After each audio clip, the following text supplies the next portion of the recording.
All right, it's 7, let's just say 7:30 on a Monday night. We're going to be prepping some Pathfinder, some Outlaws of Alkenstar, and yeah, I honest to God wanted to start prep at 7, but I was trying to make McDonald's chicken nuggets. You know, the ones that you get like a 4-piece or whatever, or 6-piece.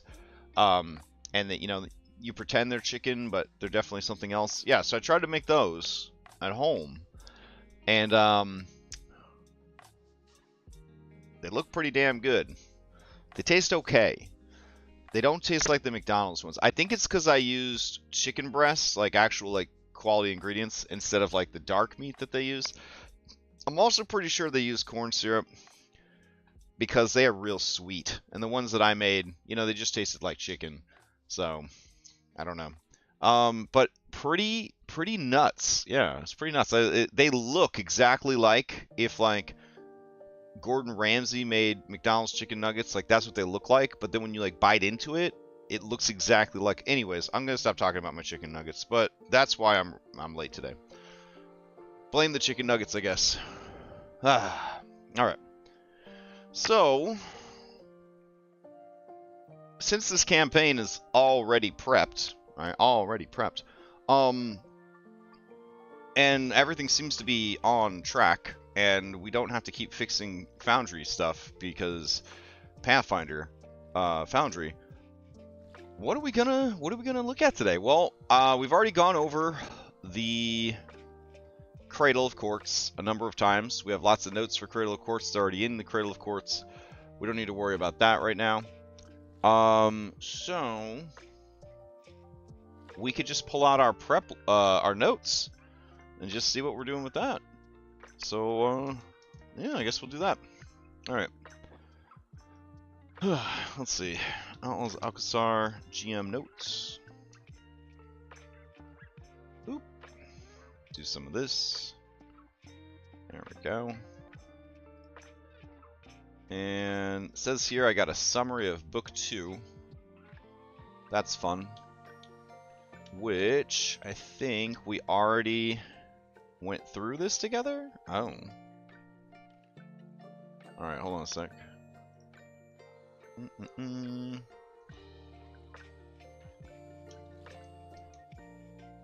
Looks like it didn't do all the summaries correctly. Hey, what's up, Dr. Robin Zoro? How's it going? So when they get back from their vacation, I guess we'll call it a vacation, in the Mana Waste, what happens next is a big question. Ooh. What happens next? That's what we're gonna figure out. So let's see. Great. Can you present in bullets?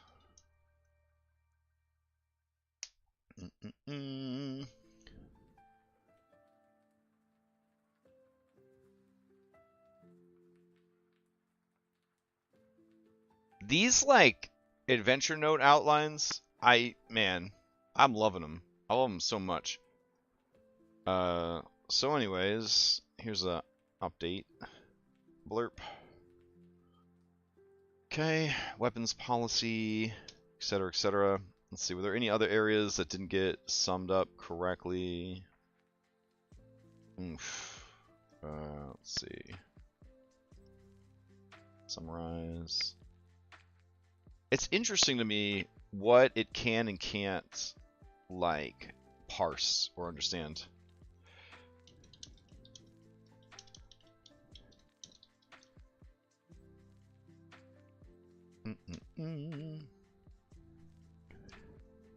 Because this particular adventure, it ran into a ton of stuff that it just, like, could not, that Gemini just could not figure it out. It's really weird. Where's the last thing we were at? Oh, I just started scrolling. Crap. It should say like near the desk. Hold on. Near the desk. There we go. Inner sanctum. All right. What if I just grabbed all of this that it wasn't able to do and just did it in like one go? There we go. Now this in a bulleted summary, respecting the existing titles and headers. All right, so while it's baking and working on that in the background, let's go back to here. So we have plans for how to handle TPK. We got ads for the game. Implement the hero cards. Okay, so this is a little bit of a spoiler. This is a little bit of a spoiler, but because I'm gonna run Stolen Fate after this adventure, I'm only gonna run it for one group, and it's gonna be composed of players from both Outlaws groups, which is completely normal because Wild Magic Zone. So they could just have their timelines merged. Their timelines could merge because of the whole fate being ruined and in danger. There's like a lot of easy ways to explain the two timelines merging into one timeline. So I have the cards done up, so I probably need to get that sorted. All right, let's grab this. There we go. Book 2 summary. Ah, much better. This cool.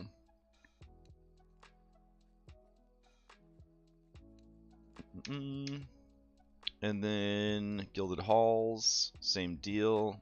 Doesn't look like they all came out correctly. I wonder just how much I can like grab and feed it. There we go. Now do a bulleted summary of this. I know there's a certain like character limit even on like the subscription one, but still interesting. All right, so let's go grab those cards real quick. So let's see. Stolen Fate.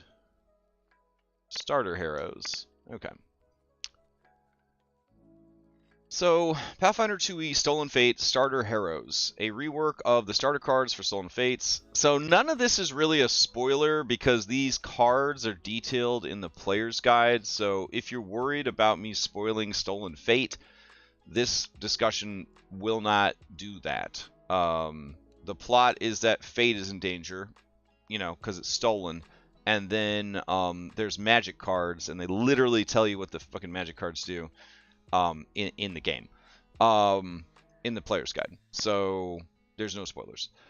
I believe my group settled on the cards, so I'm gonna check back in with them. I got a little distracted this weekend with Foundry issues, running a ton of games, playing a lot of Sea of Thieves, wishing I was playing more Unicorn Overlord. You know, that stuff. Let's see. Where's my secret group chat for this campaign? Here they are. Okay. Okay, guys. I forgot to follow up Sunday. But I am going with the last update to the list I saw. Okay. And the last update to the list that I saw is Jesus Christ. It's pretty high up there. They got a little chatty. That's good. You want your players to be chatty with each other. Okay. Oh, neat. Blah, blah, blah, blah. All right. Here we go. Jump to present. All right. So the list for my players, I guess I'll just go all the way to the bottom for this. Here we go.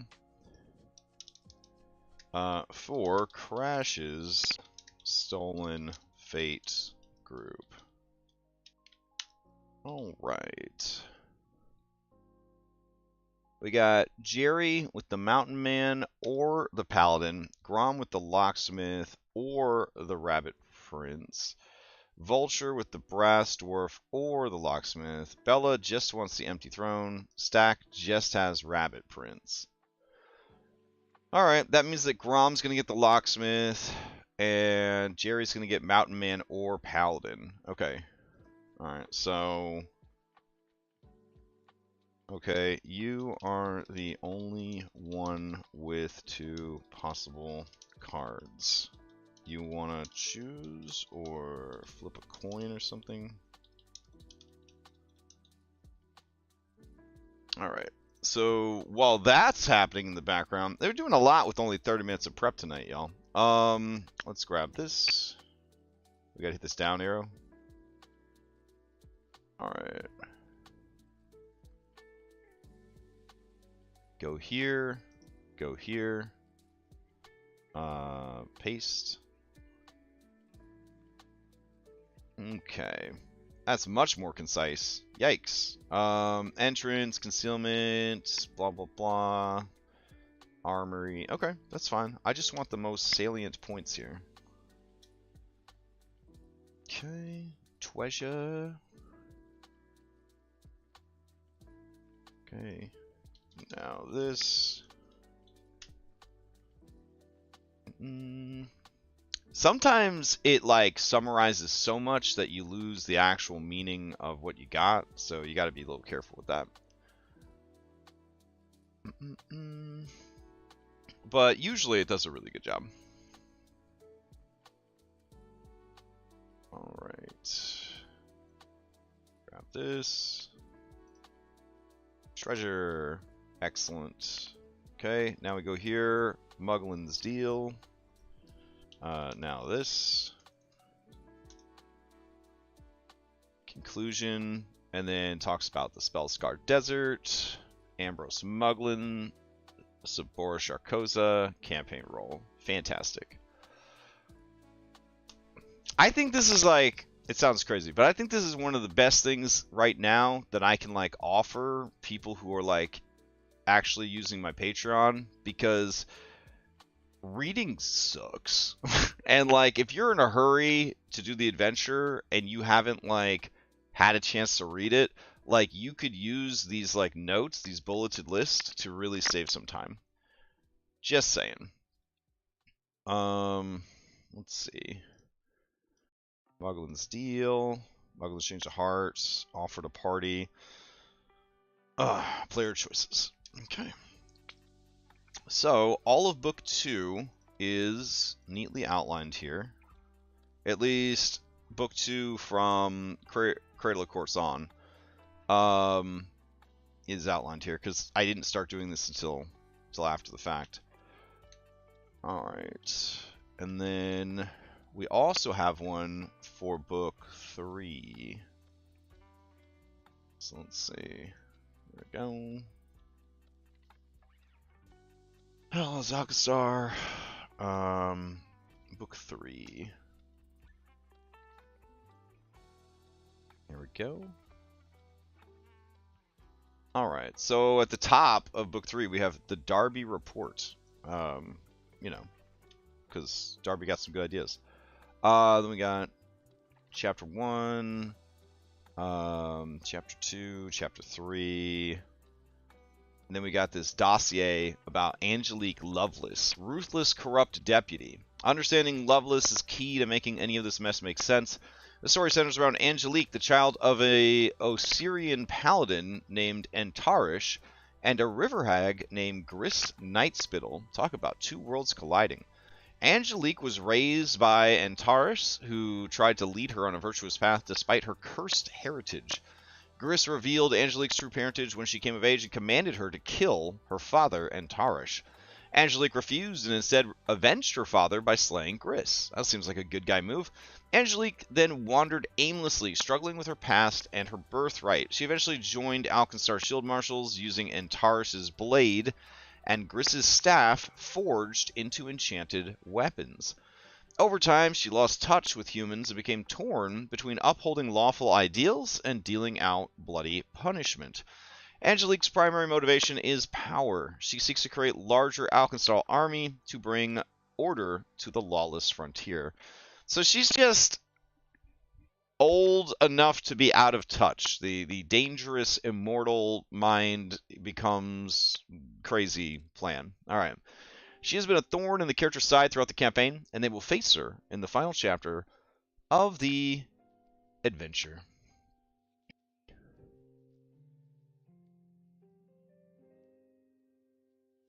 All right. I just got update from the players about the card situation. So Vulture is going to do the Brass Dwarf. Brahma is going to do the Locksmith, and Jerry is going to do the Mountain Man. Well, I don't know if she's going to do them. You know what I mean. Hey. Let's see. So that's cool. So we'll have to get those seated in. At least these two cards will need to get seated in. So we'll do that. That means in another window, I need to log into Stolen Fate and grab those cards. Oh, my neck. Ah, oh, my body. It hurts so much. Don't get old, guys. Pro tip. Don't get old. Alright, so while we're loading that on another back burner, it's like I never stopped making my homemade McDonald's chicken nuggets, which is the reason I was late today. No technology issues at all. I got distracted cooking dinner. Went overtime. Alright. Stop this. Start this. I'm going to open it in a side window because I don't want to give out too many spoilers for Stolen Fate if you want to be a player in Stolen Fate. So we'll go ahead and just keep spamming Foundry until it opens that up for us. All right. While it's doing all that, we're also going to continue parsing out these notes. So Lovelace's plan. I would love to have this summarized. Now this. Because, like, up until last prep session, I don't think I really understood, which I guess was last week, Lovelace's plan. Oh, wow. It says, this is so complicated, I'm giving you 2 different responses. Ooh, one of them has a contingency plan and an escape strategy. Oof, I definitely like that second one more. Oh, man. If you're curious what this looks like, here you go. You can see that it's complicated enough that it actually wants me to decide which of these responses I prefer. This is more concise, but given the complexity of this of this information, it thought I might want something a bit more detailed. So then I have to click and accept one. I think that's really neat and thoughtful. All right, so we'll grab this and paste it in. All right, I feel like I should make this a poster and hang it on my goddamn wall. Lovelace's plan. Objective: to detonate Pyronite inside the gear smoke near Alken Falls, aiming to destroy the waterfall and eliminate Parsis at the Twin Wound Hydroforge. I'm still not 100% on why she wants to kill Parsis, but I think it was to have him as a patsy. Is that right? Let's see. With Parsis dead, she can blame the whole thing on him and Geb. Pretty sure that's why.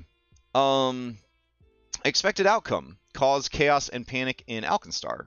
Leads to the passing of a mandatory conscription bill. Swells the ranks of the shield marshals, positioning Lovelace at the helm of a large army. Secondary target, destruction of the Maw of Rovagug by Viewslog to further the chaos. I did not know that was a thing that was happening. What the fuck? Alright, hold on. Outlaws, Book 3. I know that Rovagug or whatever, he just shows up in like everything. Like that's fine. But I'm just a little what? Rovagug? Alright, let's see.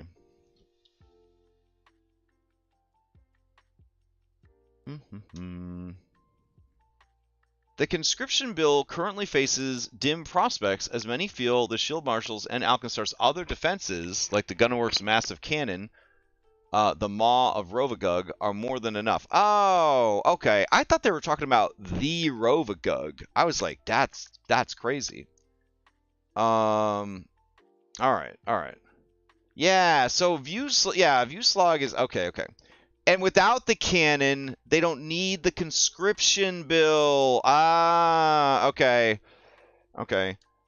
Currently, the existence of the cannon hinders her conscription bill. Nice. Okay. Yeah. There's a map. Like, there's a map where they fight on the cannon.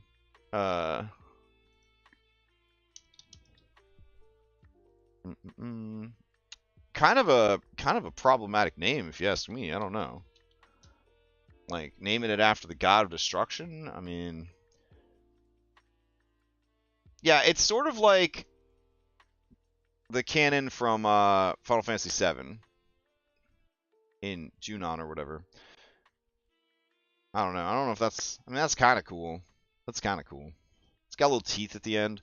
Sort of looks like Jinx's rocket launcher gun, but, like, bigger, obviously.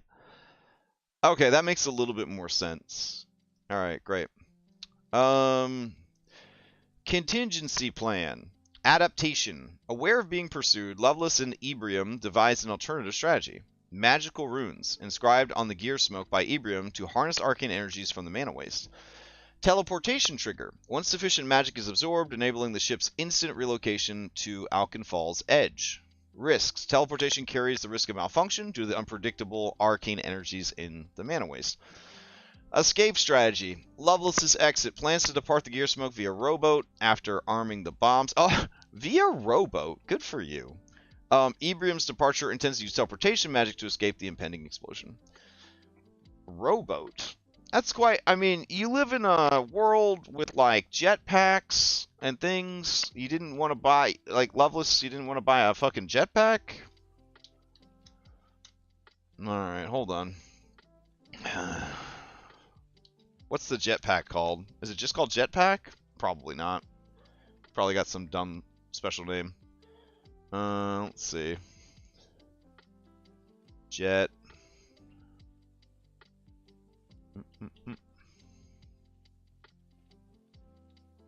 Burning jet. Jet propulsion. Jet propulsion. Major gift relic. Invisible net. Rubbing set. This would be under gadgets, maybe? Let's see. Equipment. Ugh, that's a lot of equipment to look through. There's got to be an item that's just a jetpack. Why would you use a rowboat? I hate that. Let's see. I'm commenting. That's how mad I am. Why not use jetpack? Question mark. Alright. We'll get to the bottom of that mystery. We got time. That's the end of book 3.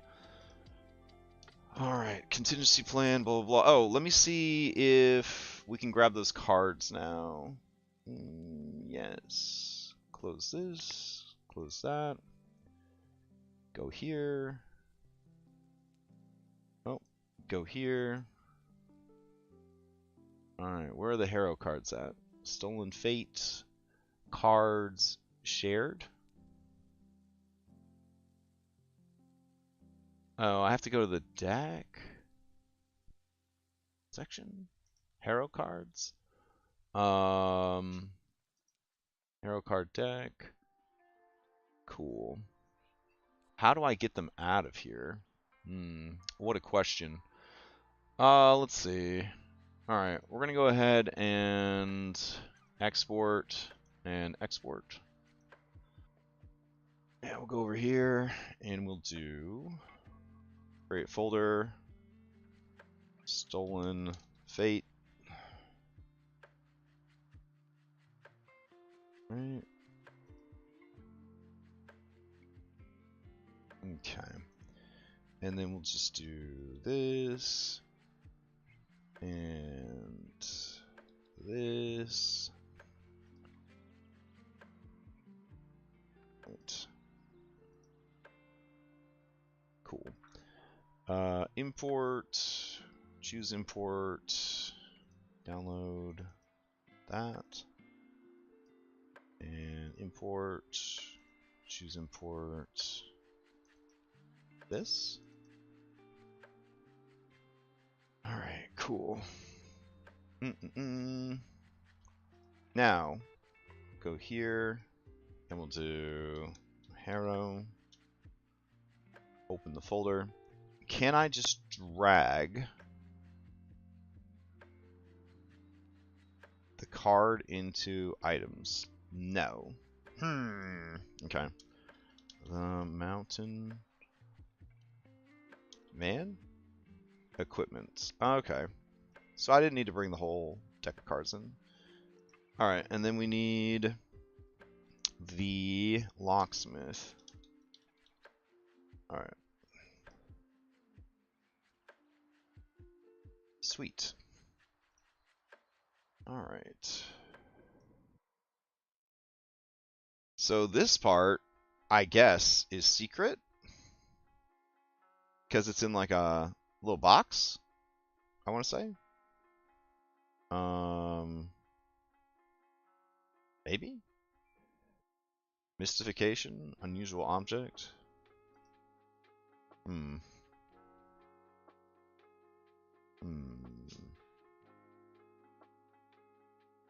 Unsure. Alright, this is the part I need to change, though. So, what do we got? 9 minutes till game? Okay. So, where you at, locksmith? Locksmith. Okay. Skeleton key and unlocks bonds. So,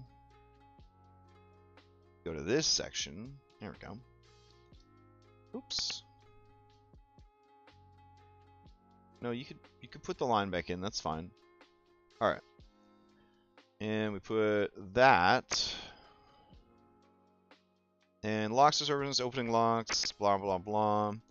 Gives you a +2 bonus to thievery checks to pick a lock, and this increases to +3 at 17th level. Okay, so that part's good. So we'll just take that and put it here. Alright, if you critically fail a thievery to pick locks, it is a failure instead. That's fine. And then you cast unfettered movement. So that should be unfettered movement. You do so without the manipulation trait. Okay. Let's see if that worked. Hey, nice. Okay. And then details, mystification, rules, thievery, bonuses. Nice. Alright. And then I guess we would add, let's see, description, unlock bonds, 2 actions, command, interact. You do so without manipulation trait. Okay. So we would go over to rules. And it would be active like effect. Oh, shit. Grant an item. Multiple attack penalty. Wouldn't it be like cast a spell? Nope, don't see it there. Adjust modifier, adjust strike. Dexterity. Grant. I feel like it might be grant item. Alright. But what is the... How do I get the UUID for the item? What if we do Unfettered movement. Drag it over here. I'll learn how all this shit works eventually. And then we drag it back over here. Nope. And then we drag it over here. Nope. Okay. Drag it on. Nope. All right. For now, this will have to do. It's okay. That's fine. And then the Mountain Man. Mountain Man. Here we go. All right. So we're gonna go here and edit the Mountain Man. Oh my God, it does a lot of shit. The Mountain Man represents creatures. Blah blah blah blah blah. And then in Biggin, I don't think I changed anything about this card except I added this part. If you're at least 15th level, the duration increases to 1 hour. At 17th level, no wait, I added this. At 17th level, you can choose to cast a 6th level version. Let's see. There we go.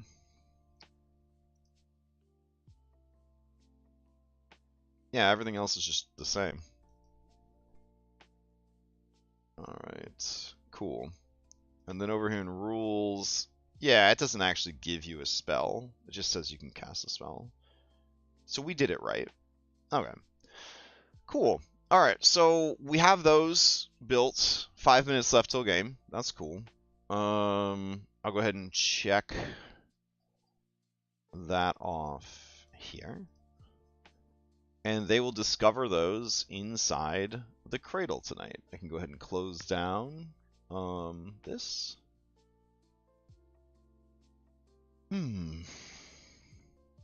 Okay. Good. Yeah, nice.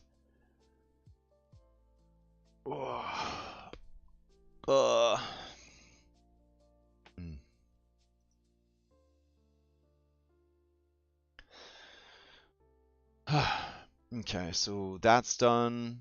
We probably don't need book 3 notes right now, so that's okay. I wanted to take a look at a hazard that Darby had built, and also Darby had made a encounter for this warehouse, because I felt like the cats would just be too illegal for the city, the Dwemer cats. So going to the bridge house. Yeah, I want to look at this before. Can we look at this in 4 minutes or less? Let's find out. I'm going to download the Darby version. And I'm going to go and find my version, which is the Clockwork Dock Workers, which are down here. So I will duplicate the Clockwork Dock Workers. And we will import.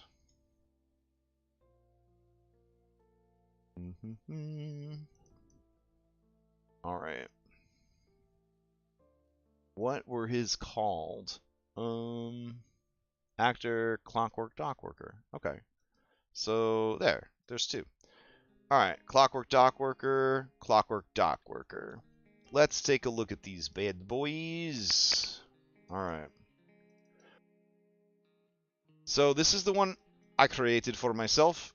I have to fix this because it still says Joro Spider, which is no good. This one actually says Dockhand. They're both CR8 creatures. Let's see, 26 AC with 135 health. Mine came in at 24 AC with 200 health. Oh my god. Same immunities and stuff because it's really smart. It just takes this.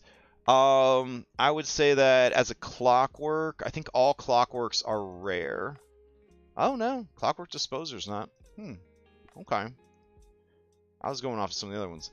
And then let's see, Rusty Fist plus Tetanus, like that. I like that because they're rusty. They work down at the docks. That's pretty good. Web Shot plus Web Trap. I also have Web Shot plus Web Trap. I called mine Wire Net. Let's see. Web Trap. A creature hit by the Clockwork Dockhand's web attack is immobilized and stuck to the nearest surface until it escapes DC 24. Mine is a creature hit by the Clockwork Dockworker's wire net is immobilized and restrained, which I guess is overboard because you can't really be immobilized and restrained because restrained is immobilized. So yeah, let me see. Oh man, 1 minute. All right. I guess we'll have to do this next time. Ran out of time. Wah, I want to compare the two of them. That's okay. All right, I'm off tomorrow. I'm going to try to spend most of the day with my kid, unless my kid makes plans. Tomorrow night, I'm going to be playing a ton of Baldur's Gate, because it's my last night to play Baldur's Gate 1. Since next Tuesday will be the session 0 for Strength of Thousands. And we'll also be doing Kingmaker prep tomorrow, which I'm pretty excited about. And yeah, a lot of other stuff's going on this week. We're going to play Vampire this Saturday. Just a really busy week, playing games all through the weekend, even on Easter. So there we go. All right, it's time for my game. I got to go. Hope everybody has a nice time, and I'll see you next time.